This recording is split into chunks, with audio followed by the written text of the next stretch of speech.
Just a quick video to talk about this thing here. When I got this, I had no idea what it was because there's no branding on it or anything. You can see here it's got a VGA connector for some reason. That's 9 volts power and USB. But luckily when I connected it to the computer said it's a UID box. So I looked that up. And this comes from the era when Nokia BB5 phones could only be unlocked by test point. And there were a few others doing the same thing, like empty box, Nux box, BB5 box. But this is by far the most like amateur looking project, and for a few reasons. One of them is this connector here.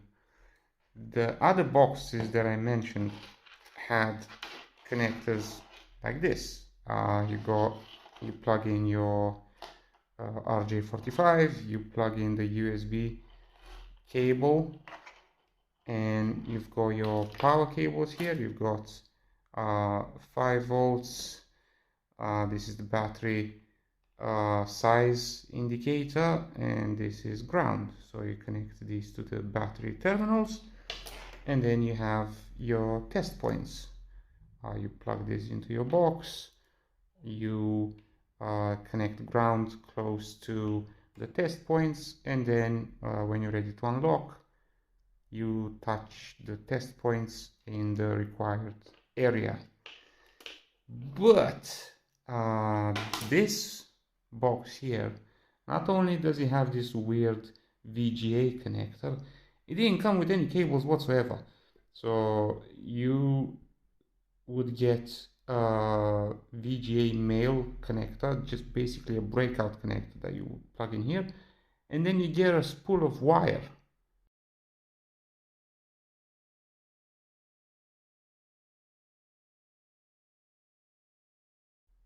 And you would have to like take wires from the connector to the phone, and it didn't provide any power to the phone either. So you would have to power the phone externally, either from a external battery or from a DC power supply, and this didn't provide any power to the phone like these other cables did.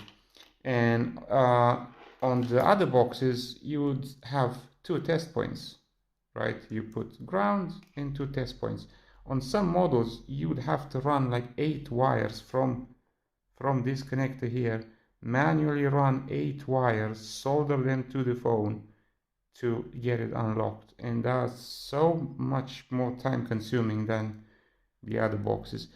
Another issue is everything with this box was done on the server.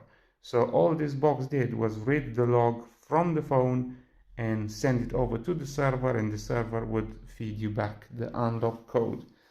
And that's completely gone today. You can't use this anymore, unlike those other boxes, because those other boxes had offline services. So you would read the information and the program would do the work for you and give you the code. But with this one, it's paperweight now. You can't do absolutely anything with it. Now, let's forget about that. Let's open up and see what it looks on the inside, and then I'll show you the program for it. When people got this box, they were in shock for the lack of cables or connectors. It was just basically a spool of wire.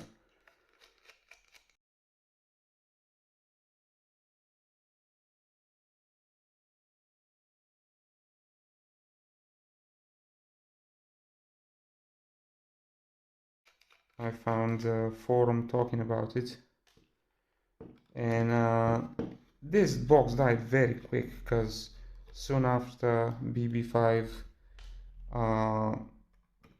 was unlocked just by a cable, so you didn't need any test points. So obviously this was obsolete immediately, so discontinued, abandoned. People lost the money they invested in it.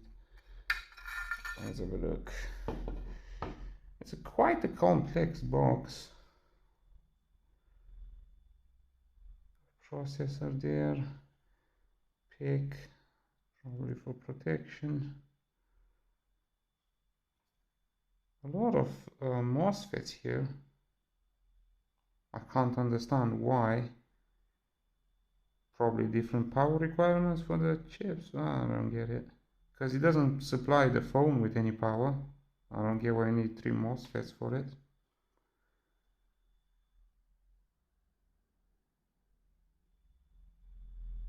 Massive capacitor, yeah.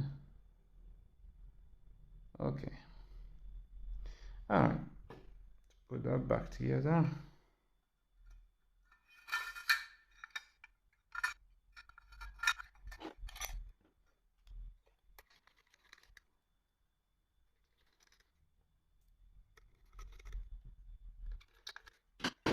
Alright, so to connect it to the computer, you got your standard USB cable here.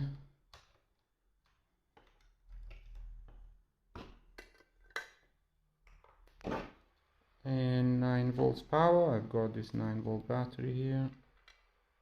Plug that in there. And let's have a look at the software.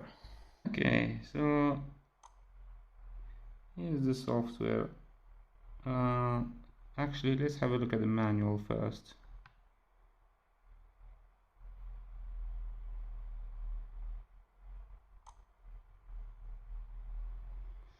Okay. The manual is very comprehensive. It's got 52 pages of detailed instructions on how to unlock these phones. But let's have a look here. This is quite simple. This is for the Nokia 6300.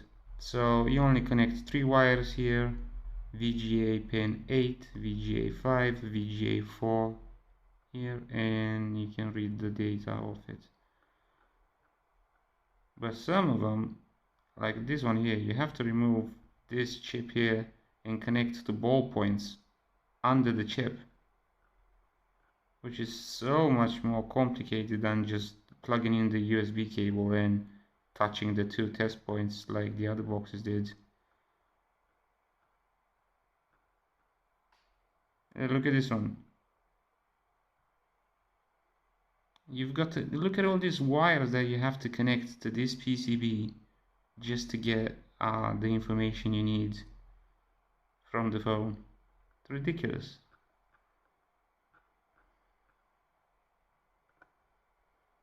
Look here. You basically got this wire that you have to connect to the PCB, glue the wires there to stay in place, and then read the information. Very bad. Anyway, let's look at the software now. Here you got the test points program. This is from them. It shows you where to connect the pins. Here it shows you the pinouts of the connector. This is what you would get, just this connector here, and you would solder the wires on the other side. So you take these wires and connect to the PCB. Okay, there's another program that I found that shows you the test points. This is really good. Shows you the test points for all these BB5 boxes. So U'ID boxes down here. So you see the phones that were supported. So you click on that. It shows you what to connect and where. So yeah, you can see here DC power supply to the phone and wires from the connector to the PCB to read the information. Now let's look at the actual tool here. So this is the last one released, version 21 I think it was. I have it noted here. Hold on a sec. Oh yeah, 14921. This was the last version released. So with the box connected, you would click here, initialize, reads the box. Phone state says dead because it's not connected. You select your phone model here. The phone must have this software version here, so if you don't have that, you have to flash it first with that particular software version. Okay, let's say you have this phone with this particular software on it. You click on that. With the phone connected to the VGA connector, you click unlock and instantly connecting to server. If you don't get a server pass, it won't unlock. So this is absolutely useless now. But it was fun to look at. I'm probably gonna sell this box. It's just taking up storage space at this point. But yeah, it's interesting part of Nokia unlocking history. I'm gonna put the link to this program and manual and all these tools in the description, so if you want to play with it, go ahead, look at the link below. Thanks for watching.